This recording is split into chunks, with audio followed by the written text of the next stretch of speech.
நானுமோதனம் சர்வார்த்ததம் ஸ்ரீ சடகோபவாங்மயம் சகஸ்ரசகோபனிஷத் சமாகமம் நமாம்யஹம் திராவிட வேதசாகரம். மிக்க இறை நிலையும் மெய்யாம் உயர் நிலையும் தக்க நெறியும் தடையாகி தொக்கியலும் வினையும் வாழ்வினையும் போதும் குருகையர்வோன் யாழினிகை வேதத்தியல். 10 5 திருவாய்மொழி 10 பாட்டு. வினைவல் இருள் என்னும் முளைகள் வெறுவிப்போம் சுனை நன்மலரிட்டு நினை நெடியானே. பாப புண்ணிய கர்மங்கள் என்ன, கொடியதான அஞ்ஞானம் என்ன, ஆக இப்படி சொல்லப்படுகிற இந்த திரைகள் தாமே அஞ்சி அகன்று ஒழிந்துவிடும் சுனைகளிலே இருக்கின்ற நல்ல பூக்களை இட்டு சர்வேஸ்வரனை சிந்தியுங்கள் என்பது பாட்டினுடைய சமுதாயார்த்தம். எம்பெருமானை தவிர்த்து வேறு பயன்களை விரும்புவதற்கு காரணம் என்னவென்றால் பண்ணின தீவினைகள்தான் காரணம். அந்த தீவினைகள் நம்மிடம் வந்து கிட்டாமையன்றிக்கே கைங்கரியத்தை அடைவதற்கு தடையாக இருப்பவைகளும் கலங்கோடிப்போம். ஆன பின்பு அவனை பற்றுங்கள் என்கிறார் இந்த பாசுரத்திலே. இப்பதிகத்தினுடைய முதற்பாட்டிலே திருமந்திர பொருள் செய்யப்பட்டது. 7ஆம் பாட்டிலே துவயத்தை பற்றி பேசினார். அதற்கு மேலெல்லாம் சரம ஸ்லோகார்த்தத்தை விவரிக்கின்றார். சரம ஸ்லோகத்திலே பிரதானம் என்ன, சர்வபாபேப்யோ மோட்சயிஷ்யாமி, எல்லா பாவங்களிலிருந்தும் நீ விடுபட்டவனாக உன்னை செய்கிறேன் என்பதுதானே சரமஸ்லோக சாரம். அது இந்த பாட்டிலே வினைவல் இருள் என்னும் முளைகள் வெறுவிப்போம் என்று சொல்லி தலை கட்டப்படுகிறது. வினை வினை என்றால் கர்மம், வல்லிருள் என்றால் பிரபலமான அஞ்ஞானம். அந்த அஞ்ஞானத்திற்கு காரணமான உடல் தொடர்பு இவைகளை பற்றி வருகின்ற வாசனைகளாகிற முளை, இந்த கூட்டங்களெல்லாம் வெறுவிப்போம். நாம் வசிப்பதற்கு ஏற்ற இடமன்று இவருடைய திருமேனி என்று இவரை விட்டு பயந்து ஓடிப்போம். அல்லது முளை என்று முகமாய் முகந்திருப்பி ஓடிப்போம் என்றும் பொருள் கொள்ளலாம். அப்படி வினைகள் நம்மை விட்டு ஓடுவதற்கு நாம் செய்ய வேண்டுவது என்ன என்றால் விசுனை நன்மலரிட்டு, அதாவது பிரகிருதியிலே விளைந்த பூக்களை தேடி ஓட வேண்டா, அப்ராகிருதமான திரவியங்களையும் விலை தந்து வாங்கி இட வேண்டா. சுனைகளிலே தாமாக தோன்றி எளிமையாய் கிடைக்கின்ற மலர்களை பறித்து விடுவதே போதும். ஆக அவனை பற்றுவதிலும் எந்த விதமான ஆயாசமும் இல்லை. கிடைத்த பூவை இடுங்கள், விலை கொடுத்து பெரிய பூவாக வாங்க வேண்டுவது என்பதில்லை. ஊமத்தம்பூவாக இருந்தாலும் தும்பல் பூவாக இருந்தாலும் அவனுக்கு அதுவே போதும். ஆகையினாலே தேடி ஓட வேண்டா. அப்படி பூவையிட்டு நினைமின் நெடியானே, அந்த பூக்களை இடுவது கூட வேண்டா, சிற்ற வேண்டா. சிந்திப்பே அமையும் கண்டீர்களந்தோ என்று ஏற்கனவே ஆழ்வார் சொல்லி இருக்கிறாரே. நீ வேற ஒன்னும் செய்ய வேண்டாம், அவனை ஒரு வினாடி சிந்தனை பண்ணு, அது போதும் என்றுதான் எம்பெருமான் சொல்லி இருக்கிறான். ஆக சிற்ற வேண்டா.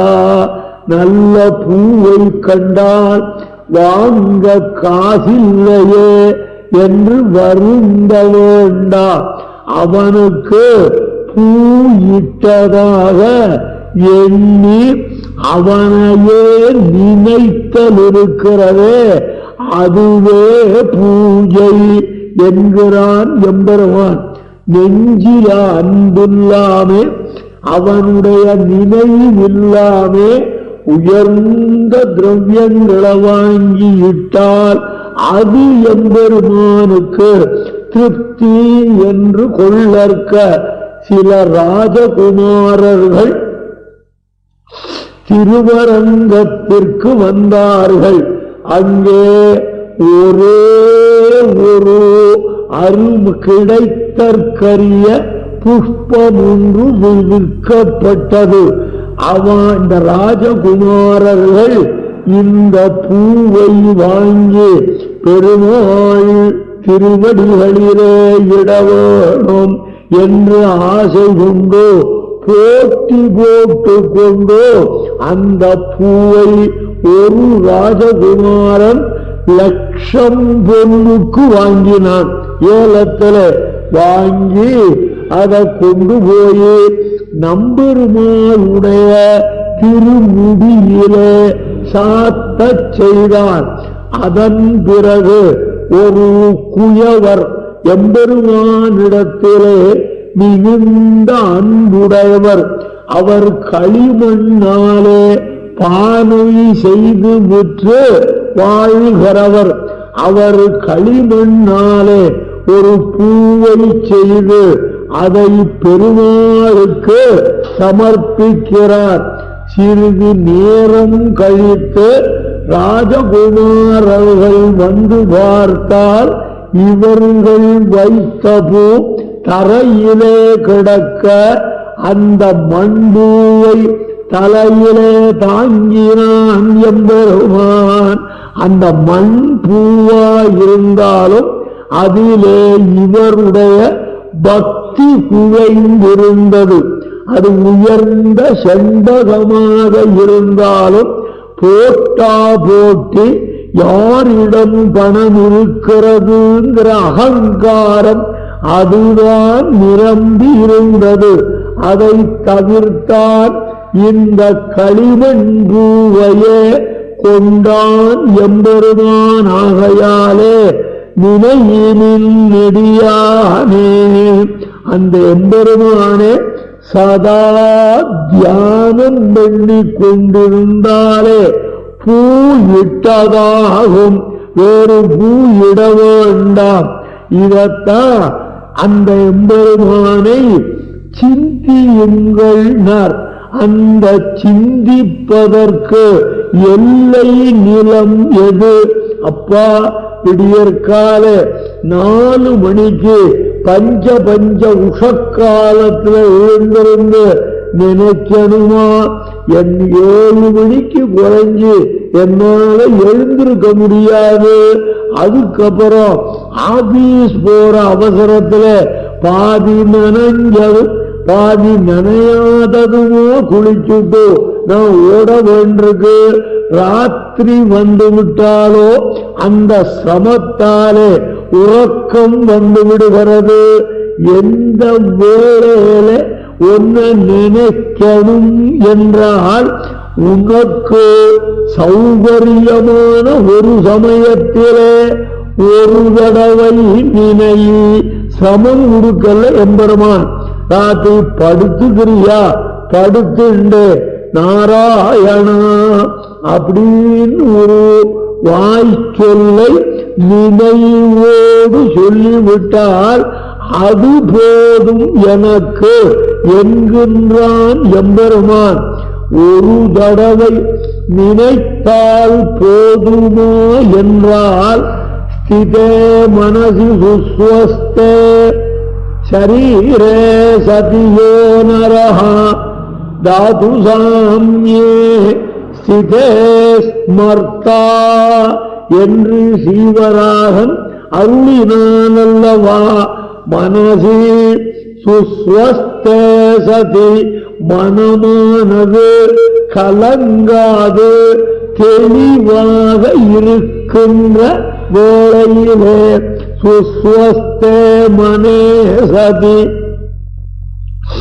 தாது சாம்யே உடம்புல இருக்கிற தாதுக்கள் ஒன்று ஏறி இறங்காமல் சமமாக இருக்கின்ற போதிலே ஸ்மர்த்தா என்ன ஒரு தடவை நினைத்து விடுவானால் அது போகும் எனக்கு.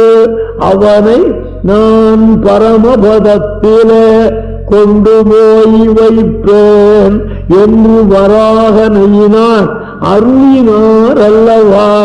அப்படி நினைச்சா ஒரு தடவை நினைச்சாலே போரும். அப்படி ஒரு தடவை நினைத்தால் போதுமோ என்று சந்தேகப்படுபவர்களுக்காக சொல்லுகிறார்.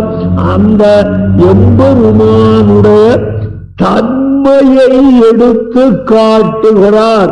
நெடியான் என்ற பதத்தாலே நாம ஒரு தடவை அவனை நினைச்சுட்டா அதையே பல தடவை நினைத்தான் என்று திருவுள்ளத்திலே எண்ணிக்கொண்டோ ஐயோ இப்படி நம்ம அழைச்சுட்டானே, இவருக்கு என் செய்வோம் என்ன செஞ்சா இதுக்கு ஈடாகும், இது என்ன செஞ்சா எனக்கு இதுக்கு ஈடாகும்னு அந்த எம்பெருமான் தடுமாறுவான். அப்பேற்பட்ட உதாரசீலனான எம்பெருமான் அர்த்தம். அகம் ஸ்மராமி, நான் நினைக்கிறேன் அப்படிங்கிறான். நினைக்கிறேங்கிறது பிரசன்ட் டென்ஸா பாஸ்ட் டென்ஸா? Present tense. நினைக்கிறேன் அதுக்கு என்ன அர்த்தம்னா, நீங்கள் ஒரு கால் என்னை நினைத்து விட்டால் பின்னை உன்னையே எப்பொழுதும் நான் நினைத்து கொண்டே இருக்கிறேன் என்று எம்பெருமானுடைய கூற்று. அதுக்கு என்ன காரணம்னா, ஒரு தடவை நினைத்து இவனை போல் கலங்க வேண்டியது இல்லையே அந்த எம்பெருமானுக்கு.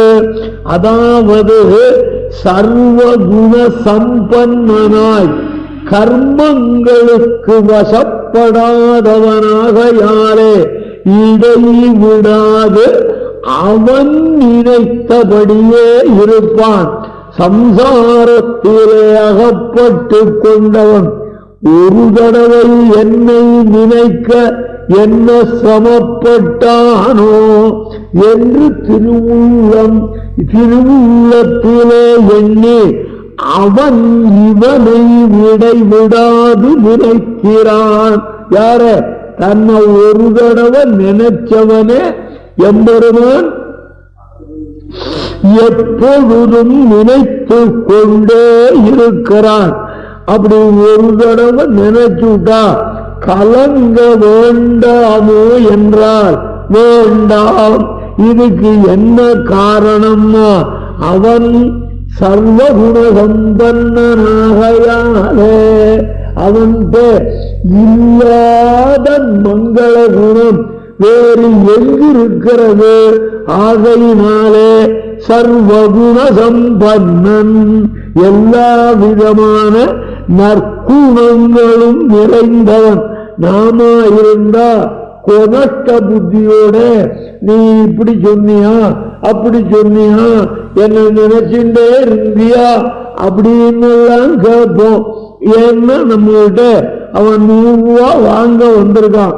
அதுக்காக இவன் போடுற கண்டிஷன் அல்ப மனிதனானபடியாலே அவன் சர்வேஸ்வரனாகையாலே எல்லா விதமான நற்குணங்களும் நிறைந்தவனாகையாலே ஒரு தடவை நம்மை நினைக்க சம்சாரிக்கு முடிந்ததே. ஆஹா, நம்மையும் நினைத்தானே என்று திருவுள்ளத்திலே நெகிழ்ந்து போவான். அது மட்டுமல்ல, அந்த எம்பெருமானுக்கு கர்மங்களுக்கு வசப்படுதல் என்பது உண்டா? கிடையாது. அகர்மவசியத்துவம். அதுலதான் விஸ்வரூபம் ஜமாம் என்று கூறுகின்றான்.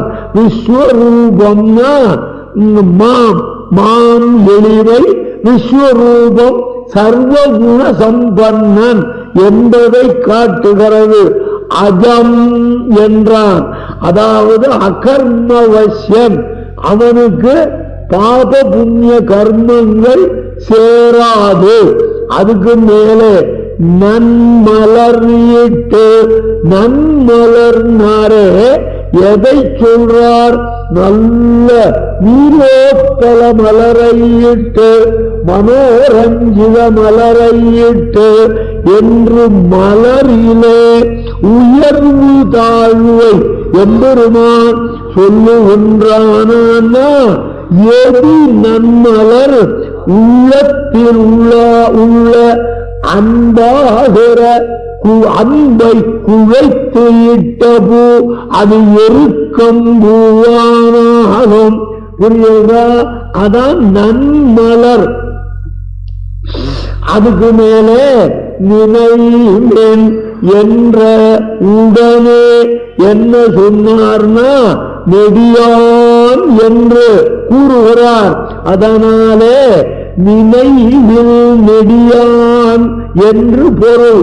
நினைவின் நெடியானைன்னா நெடியவனான எம்பெருமானை நினையுங்கள் என்பது பொருள் அல்ல. ஒரு தடவை நீங்க நினைச்சுட்டா உங்களை நினைப்பதில் நெடியான். ஆறு நினைவில் நெடியான். நம்ம எப்ப பார்த்தாலும் நினைச்சுட்டே இருக்கிறவன் அந்த எம்பெருமான் என்ற கருத்தை சொல்லுகிறார். இனி பாசுரத்தை சேர்த்து வினைவல் இருள் என்னும் வினைகள் வெறுவிப்போம் சுனை மலரிட்டு துணை மின்னிடியானே நெடியான் அருள் சூடும் படியான் சடகோபன் நெடிநுடியாயிரத்திற்பத்து அடியார்க்கு அருள் வேறே என்பது 11ஆம் பாசுரம். சர்வேஸ்வரனுடைய கிருபையை அனுபவிக்கும் இயல்வினரான சுவாமி நம்மாழ்வார் அருளி செய்ததான 1000னுள் இந்த 10 பாசுரமானது அடியார்களுக்கு திருவருள் புரிகின்ற பலனாக இருக்கும் என்பது பாட்டின் பொருள். இந்த 10 பாசுரம் கற்றவர்களை ஆழ்வார் தம்மை போலவே பகவானுடைய அருளுக்கு பாத்திரர்களாவார் என்று பலன் சொல்லுகிறார். நெடியான் அருள் சூடும் படியான் சடகோபன் சர்வேஸ்வரனுடைய இன்னொருளுக்கு பாத்திரபூதராகையே இயற்கையான ஆழ்வார் அர்த்தம். அதாவது ஆற்றனல் வகை காட்டும் அம்மான் என்று எம்பெருமானுடைய கல்யாண குணங்கள், அவனுடைய அவதார செயல்கள் இவைகளை பொறுக்க பொறுக்க அனுபவித்துக் கொண்டு போந்தபடியை நினைத்து முதல்ல உயர்வர உயர்நலமுடையவன் எவன் என்று அந்த கல்யாண குணங்களே ஆழ்ந்தார். ஆழ்ந்தா என்னவோ என்னவோ குணம்னு அதுல மயங்கி சாய்ந்தாரா என்றால் பொறுக்க பொறுக்க நல்ல ஒரு கலை என்பதே அக்காரவடி சொல். அதை சாப்பிடுறான்னு கொடுத்தா அப்படியே கூட்டின்டான்னா விக்கல் எடுத்து அதை சாப்பிட இருந்தாலும் இருக்கலாம், இல்ல போனாலும் போகலாம். எப்படி சாப்பிடணும்?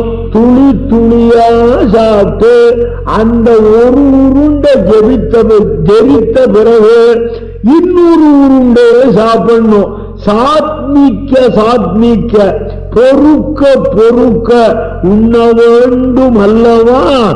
இந்த ஆழ்வார் எம்பெருமானுடைய கல்யாண குணங்கள், அவனுடைய செயல்கள் இவைகளையெல்லாம் கொஞ்சம் கொஞ்சமா ஜீர்ணிக்கிற அளவுக்கு பொறுக்க பொறுக்க அனுபவித்தார். அனுபவித்து அந்த எம்பெருமானுடைய குணங்களிலேயே ஈடுபட்டார். எப்ப? கீழ்பாட்டு வரையிலும். இப்போது அந்த எம்பெருமான் கொடுத்த அருளை எல்லாம் புசித்து ஜெரிப்பித்துக் கொள்ள வல்லரானார். இப்ப 1000 பாட்டையும் ஒரே மூச்சுல சொன்னா சொல்லிடுவார். காரணம் என்னன்னா எம்பெருமான் ஆழ்வாருக்கு பொறுக்கும் தன்மையை அருளிவிட்டான். அதை ஜெரிப்பித்துக் கொண்டு உண்ண வேணுமே. கவனியுங்கள்.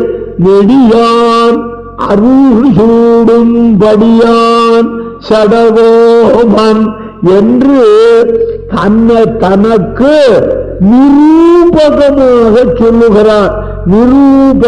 நிரூபகம்னா இவன் இன்னான் என்பதை எது நமக்கு காட்டுகிறதோ அதுக்கு நிரூபகம்னு பேரு.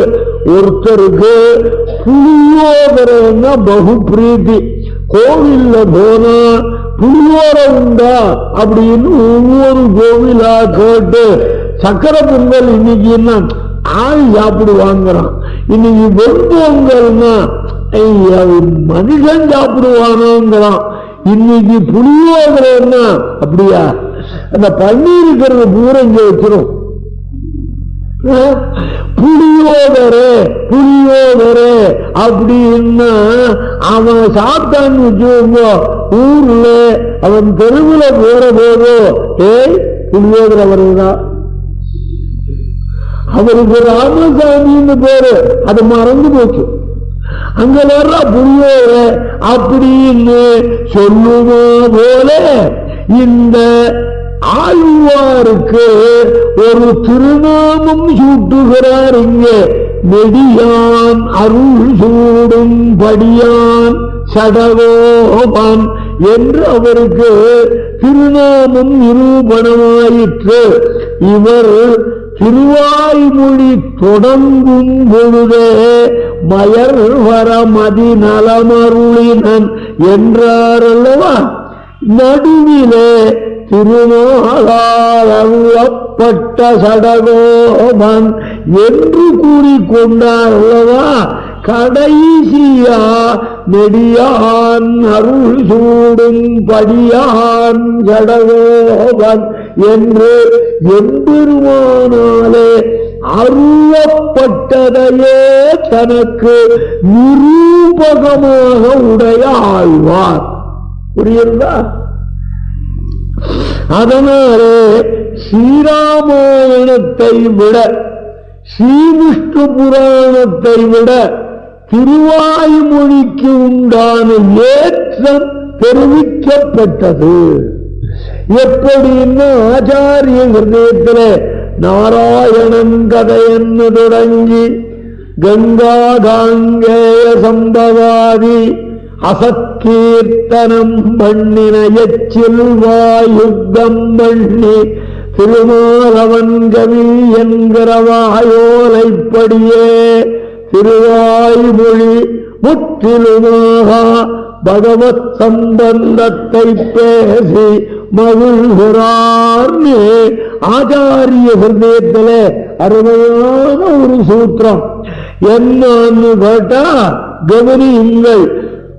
திருமாலவன் கவி என்று தொடங்கி வால்மீகி வியாசர் ரெண்டு பேருமே திருமாலினுடைய கதையை சொல்லுகிறேன் அப்படின்னு சங்கல்பம் பண்ணிண்டா.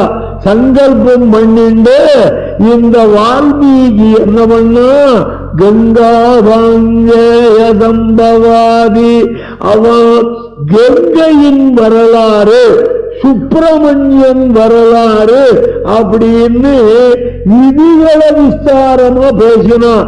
பாரதத்தில் வாசுதேவனை சொல்லுகிறேன்னு சொல்லிட்டு தாயாதி சண்டைய பெருக்கமா பேசினா ஆறு வியாசன்.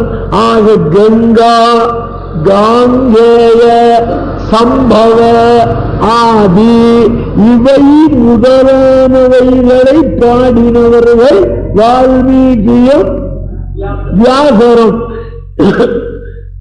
அசத்கீர்த்தனம் பண்ணின சத்தாகிற எம்பெருமானை பாடுகிறேன் அப்படின்னு சங்கல்பம் பண்ணிட்டு இந்த சுப்பிரமணியன் பீஷ்மன் என்று கங்கை என்று சொல்லப்படுகிற அசத்துக்களை பாடி. புரியுதா? இதெல்லாம் சத்தா இல்லை. நம்பெருமாளை நினைச்சுண்டு காவேரியில ஸ்நானம் பண்ணாலும் அது கங்கா ஸ்நானம் தான். கங்கைக்கு போய்தான் குளிக்கணும். கங்கக்கரைக்கு போயும் குளிக்க மாட்டான் பல பேர். குழு ஆக கங்க தீர்த்தம் தான். இது திருவரங்கத்துல ஒரு குளத்துல நாராயணா அப்படின்னு நினைச்சுண்டு குளிச்சா அந்த குளத்துல கங்கை வந்துருவாள். தீபாவளி என்னைக்கு குளிக்கிறோமே கங்கா ஸ்நானம் ஆச்சான்னு கேட்கிறான். கணக்கு ஸ்நானம் ஆச்சா, வெண்ணி ஸ்நானம் ஆச்சா, குளத்து ஸ்நானம் ஆச்சான்னு கேட்கிறான். அன்னைக்கு கங்கை நம் வீட்டு நீரிலே வந்து நுழைகிறாள் என்றால் சர்வஸ்மாத்பரனான சர்வேஸ்வரன் எதிலும் நிரம்புவதிலே குறை என்ன இருக்கிறது? கங்காதாங்கேய சம்பவாதி அசத்கீர்த்தனம் பண்ணி அசத்துக்களை பாடின வாயாலே எம்பெருமான பாடலாமா? முதல்ல இந்த நாக்க அலம்புவோம்னு அலம்பினான் அசத்கீர்த்தனம் பண்ணின எச்சில் வாய் சுத்தி பண்ணாத அதே நாக்கோட திருமாலவன் கவி என்று எம்பெருமானை 1000 சொச்சம் பாசுரங்களாலே பாடினார் ஆழ்வார். ஆக ஸ்ரீராமாயணம் பாரதம் இவைகளை விட ஏற்றமுடையது எது? திருவாய்மொழி. எப்படி கேட்டா ஒரு நினைவின்றிக்கே பிதற்றுகின்றவனான நான்முகன் அருளினாலே தோன்றியது ஸ்ரீராமாயணம். யார் அனுகிரகம்? பிரம்மா வால்மீகிக்கு அனுகிரகம் பண்ணதனாலதான் வால்மீகி ராமாயணம் எழுதினார். இந்த பிரம்மா யாருன்னா ஒரு ஸ்திரமான நெஞ்சோடு சர்வஸ்மாத்பரனான சர்வேஸ்வரனை சுதிக்கிறவனான்னு கேட்டா நடுவில் ஸ்ரீகாமம் வந்து உள்ள குழப்ப பாடினவனாகையாலே அனதிகாரி பாடியபடியினாலே இந்த ஸ்ரீராமாயணம் அழுக்கடைந்தது.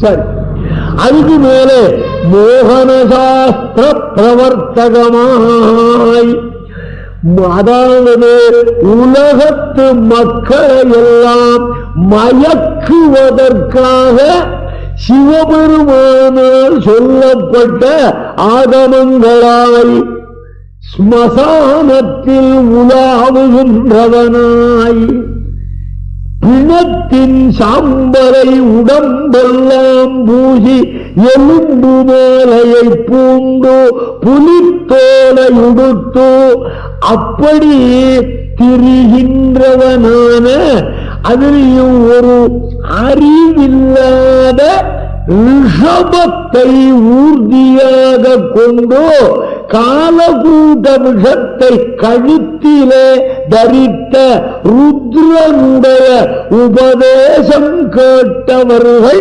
4.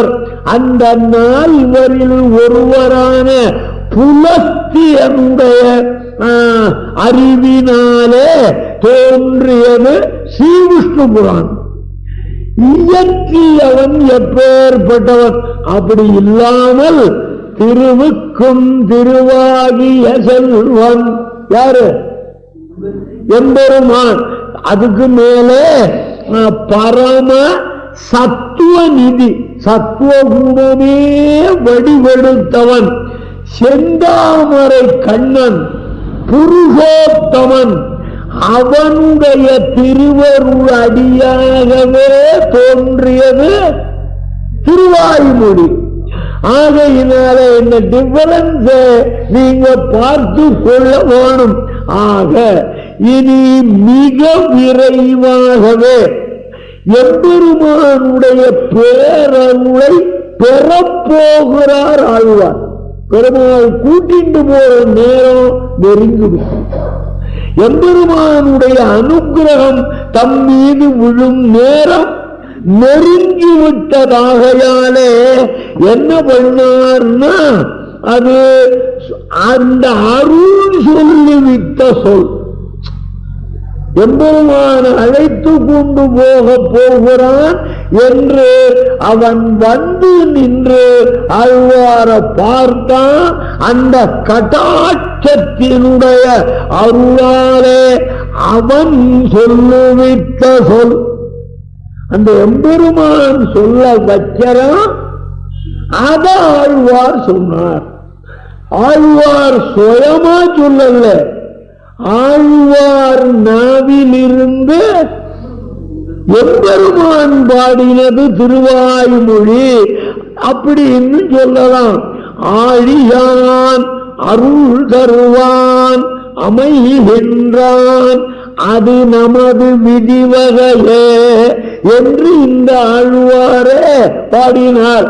சுதர்சன ஆழ்வானை திருக்கையிலே ஏந்தியவனான சர்வேஸ்வரன் எனக்கு அருள் செய்வதற்கு தயாராக நிற்கிறான். அது நமது விதிவகையே. விதின்னா பாக்கியம் அர்த்தம். எம்பெருமான் நமக்கு அருள் செய்ய வேகப்படுகிறான். அது காரணம் என்ன? அது அவன் அருளே, விதி வகையே. நம்மை கட்டாட்சிக்க வேண்டும்னு அவன் விதி. அது அவன் அருளை பெற வேண்டும் என்பது நம் விதி என்றார் என்பதல்லவா இவர் கூறினார். அடுத்த பாசுரத்தில் சொல்ல போறார். அதுக்கு மேலே இந்த 10 அடியார்க்கு அருளே என்று முடிக்கிறார். இந்த 10 பாசுரங்களை கற்றவர்களுக்கு நெடியான் அருள் சூடும்படியான். அவனுக்கு என்ன பலம்? நெடியான் எம்பெருமான் அவன் அருள் சூடும் தன்மையனாக ஆவான்கிறது தான் பயன்கிறார்.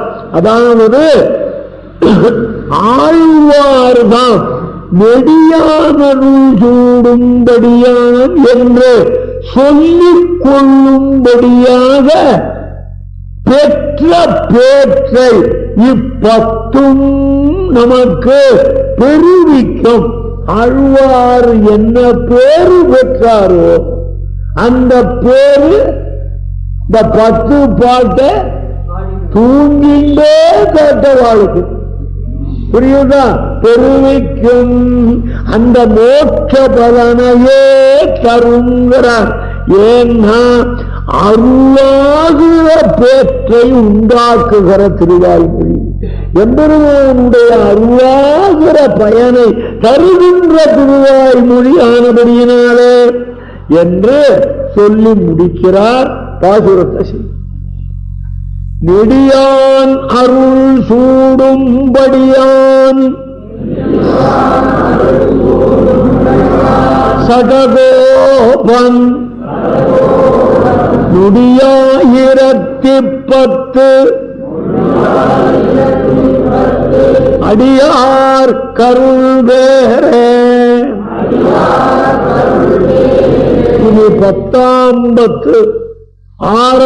திருவாய்மொழி அருள் பெறுவார் அடியார் என்கிற திருவாய்மொழி. இது என்ன நினைவோடு வந்த திருவாய்மொழி அதை முதலில் சொல்லுகிறார். இவர் ஆரம்பிக்கிச்சியே என்ன ஆரம்பிச்சார்?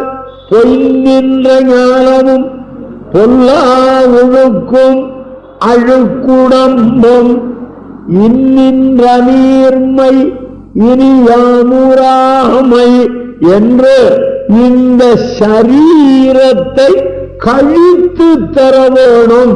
மறுபடியும் பிராகிருத சரீரம் வரலாகாது என்றுதானே பிரார்த்தித்தார்.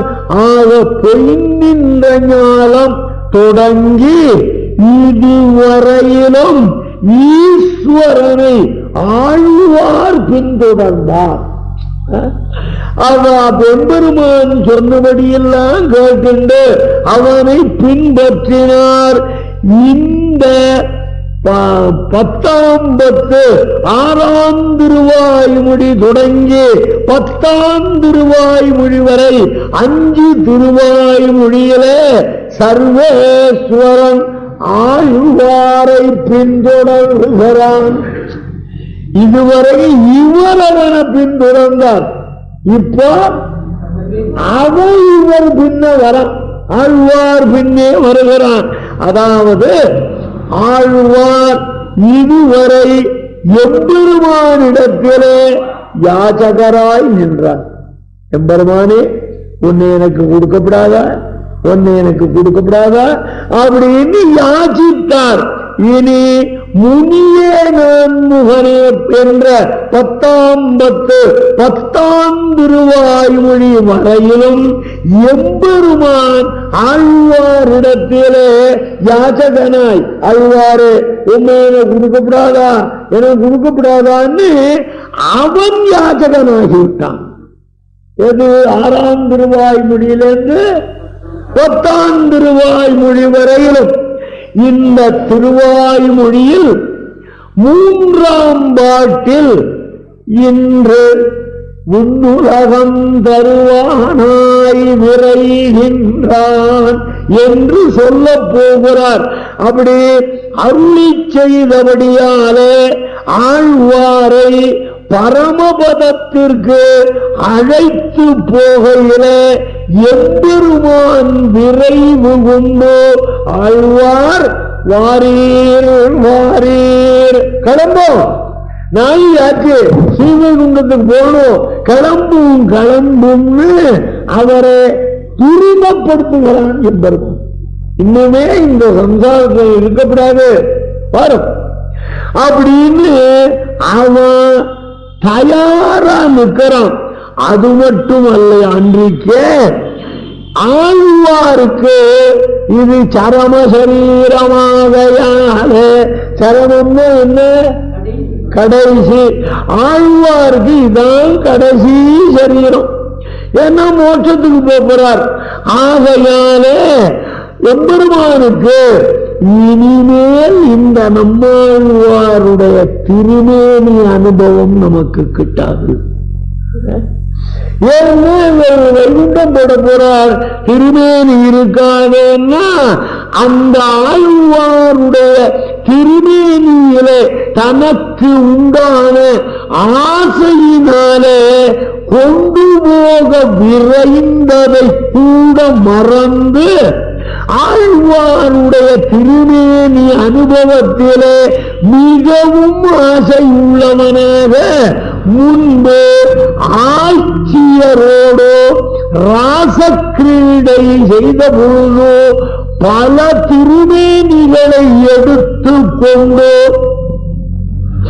அனுபவித்தார் போலவும் நரகாசுரனை தொலைத்து கொண்டு வந்த 11,000 தேவிமார்களை மணந்து 11,000 திருமேனிகளை அமைத்து கொண்டு அனுபவித்தார் போலவும் பல திருமேனிகளை கொண்டு ஆழ்வாருடைய ஒவ்வொரு அவயவந்தோறும் அனுபவிக்க, அவர் மூக்க அனுபவிக்கணும், நாக்கு அனுபவிக்கணும், உதட்ட அனுபவிக்கணும், தனித்தனியா ஒன்னொன்னையும் அனுபவிக்கணும்னு எம்பெருமானுக்கு ஆசை வந்தது.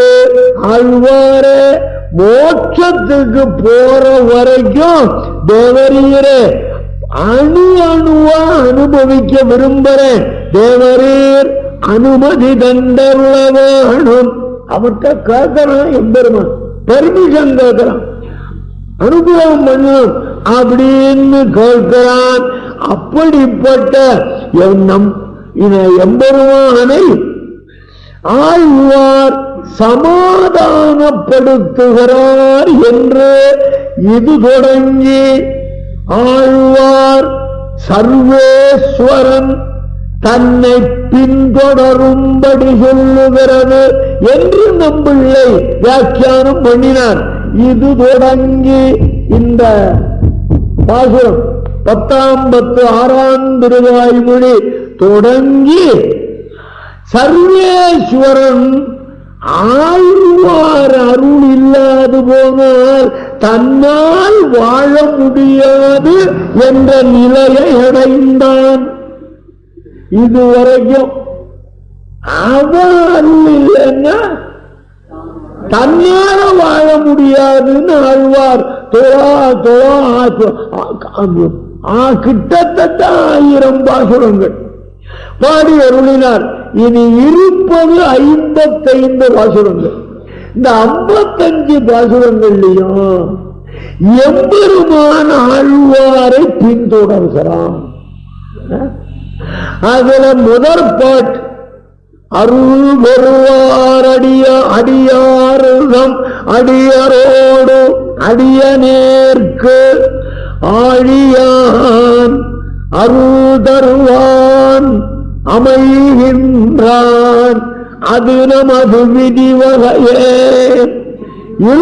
தருவான் ஞாலத்துள் இனி பிறவி யான் வேண்டேன் மருள் ஒளி நீ மடனெஞ்சே வாட்டாற்றான் அடிவணங்கே என்பது பாசுரம். எம்பெருமானுடைய அருளை பெறுவதையே அடையாளமாக உடையவர்களான பாகவதர்களுக்கு அடிமைப்பட்டிருக்கிறவனான எனக்கு சுதர்சனதாரியான எம்பெருமான் கிருபை பண்ணுவதாக திருவுள்ளத்திலே தீர்மானித்துக் கொண்டான், சங்கல்பித்துக் கொண்டான். அப்படி கிருபை பண்ணுவது நாம் விதத்தபடி நாம் விதிவகையே. என்னன்னா பெருமாள் ஒரு ஆசையில ஆழ்வார் திருவடியில விட வந்தானோ, எனக்கு இது விருப்பம் இல்லை, உனக்கு என்ன அனுபவிக்கணும்னு ஆசை, அவ்வளவுதானே, என் கையாலே உன் கால துறேன், அந்த சுகத்தை அனுபவி அப்படின்னு ஆழ்வார் சொன்னபடி. புரியுதா? என் கால நீ முடின்னு சொல்லுவரா? இவன் இந்த புது பொண்டாட்டி வந்தால் மோகத்தாலே அந்த சம்போக காலத்திலே அவள் காலையும் பிடிக்கிற காதலன் போலே ஆழ்வார் நாயகியினிடத்திலே உண்டான மிகுந்த காதலாலே அவர் திருவடியை பிடிக்க பார்க்கிறான். ஆனா ஆழ்வாருடைய சொரூபம் என்ன?